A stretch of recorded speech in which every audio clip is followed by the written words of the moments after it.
Thanks to the support as a channel member, Robert Bannerman. Apologies for the lack of a Leicester video yesterday, folks. We had to sneak that draft mode video in with Dr. Benji somewhere, and something had to give, but I want to make it up to you. So let's do a very fair deal. If you can get this video to 1,000 likes, bearing in mind we were doing 5,000 likes at the start of the series, 1,000 is easy. If we can get to 1,000 likes on this video, I'll do you a bonus Leicester video over the weekend this week, because we haven't really been doing them over the weekends. I'll do you a weekend one this week to make up for that one. We just need 1,000 likes.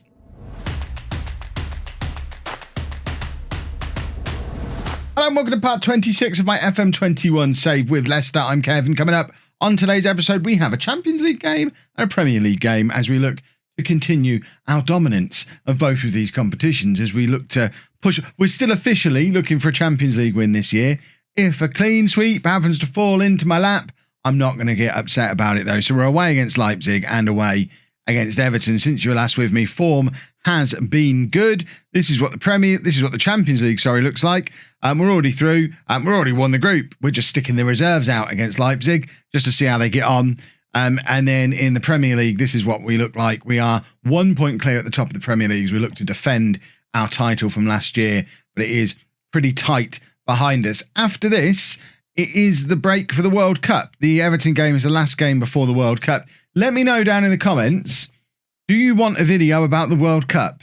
Or shall I just get straight through and tomorrow, it'll probably be tomorrow, we'll do the knockout rounds of the Champions League. We charge all the way through to here somewhere. So let me know if you want to see a World Cup video. I'm not entirely sure what such a thing would look like, but, you know, it's quite interesting having a mid-season World Cup, and we've got a few vested interests. Most of our squad are going off to play in it, so we might do something World Cup. I don't even know why I'm asking. I need to decide for myself, because if I'm going to do it, I'm recording it before this video even comes out. But let me know either way. This is the team for the Leipzig game. I said we're putting the reserves out. If this is our reserve team, it shows just how good we're getting. And to be fair, it kind of is. We just need to adjust some of these instructions around to better suit these players. So we're going with Jordan Pickford in goal. I think this is his first start for Leicester.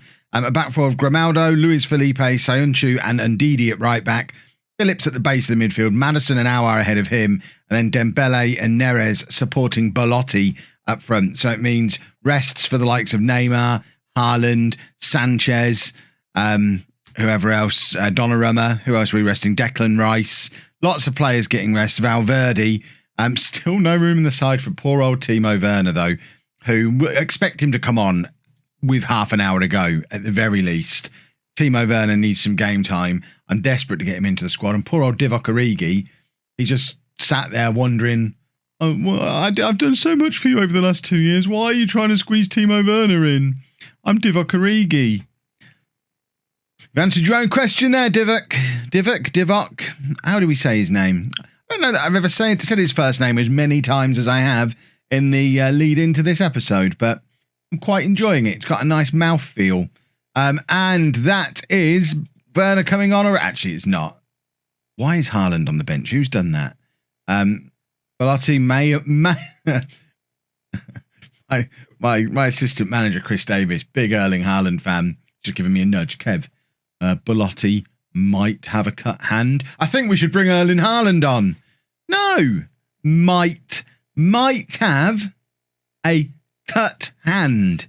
Neither part of that sentence is reason to make that substitution when we're trying to rest Haaland. He's got to go off and play in the World Cup. I don't even know if Norway have qualified.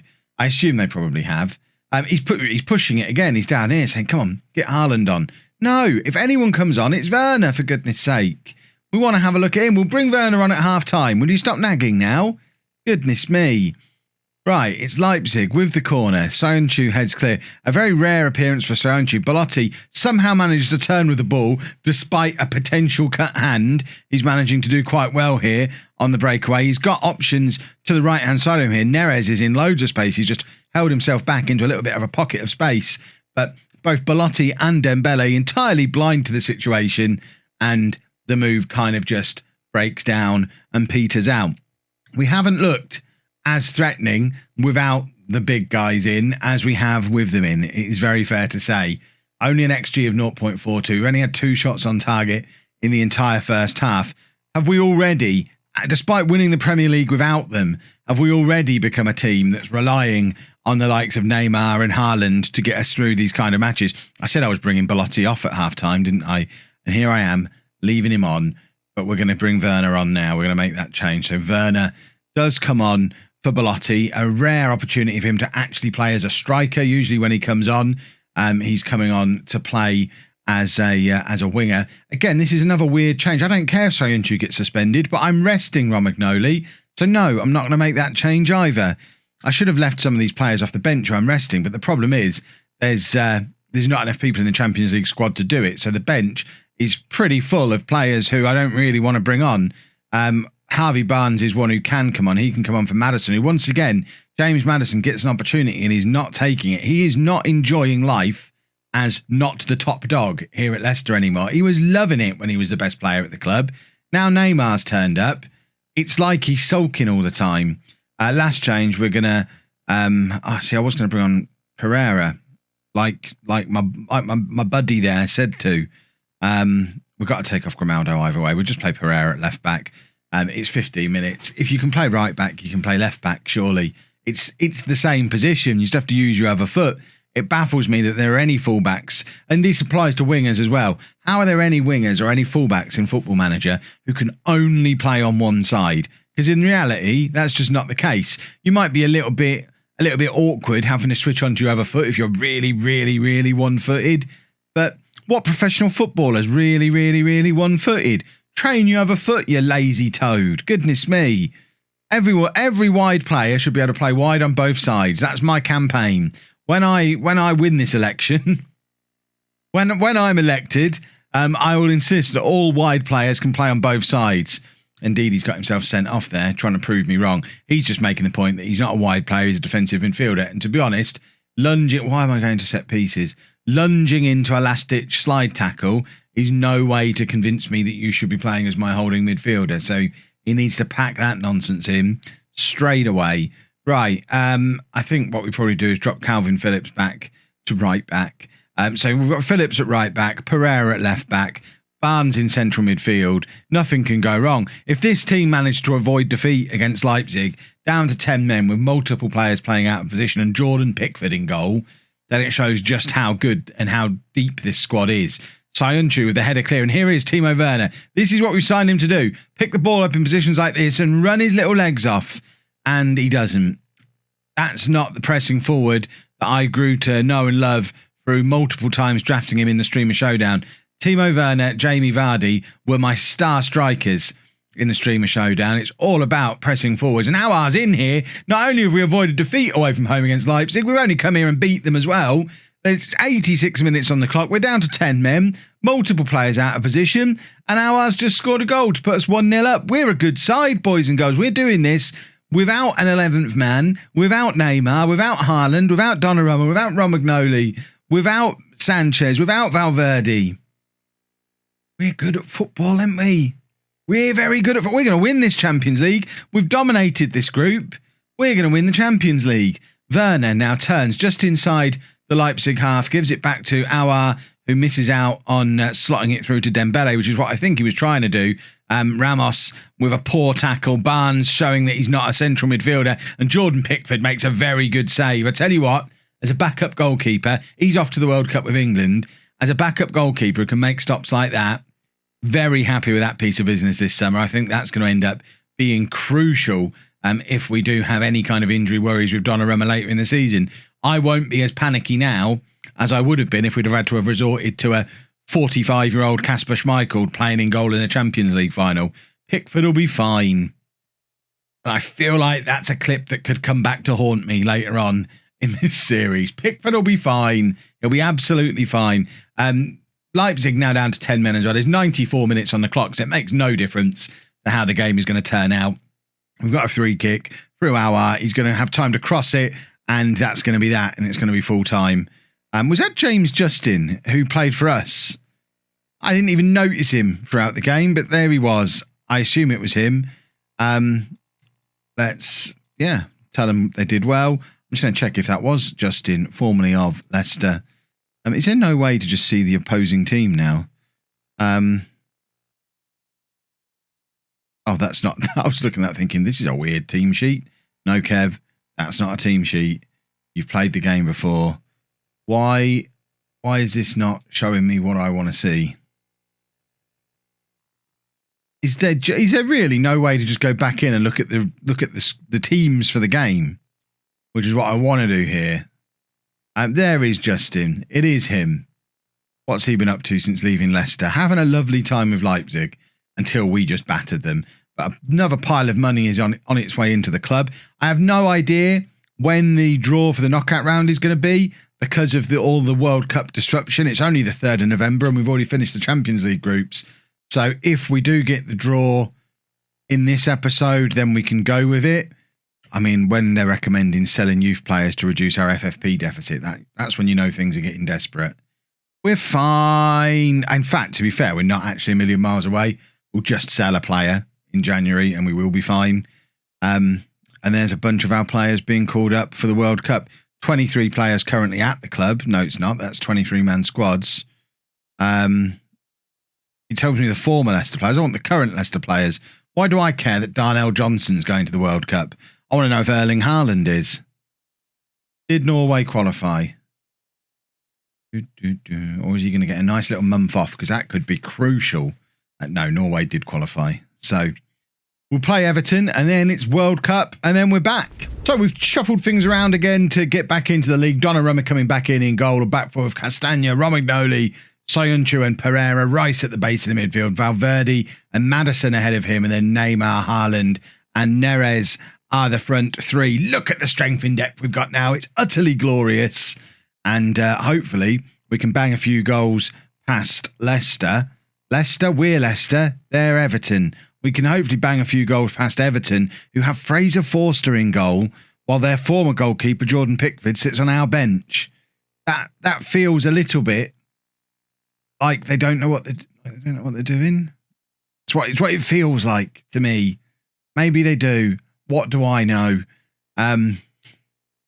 Everton, where are Everton? Everton are 5th. Everton are looking to get into these Champions League spots, but haven't adequately replaced England's number 1 when he left them this summer to be our number 2.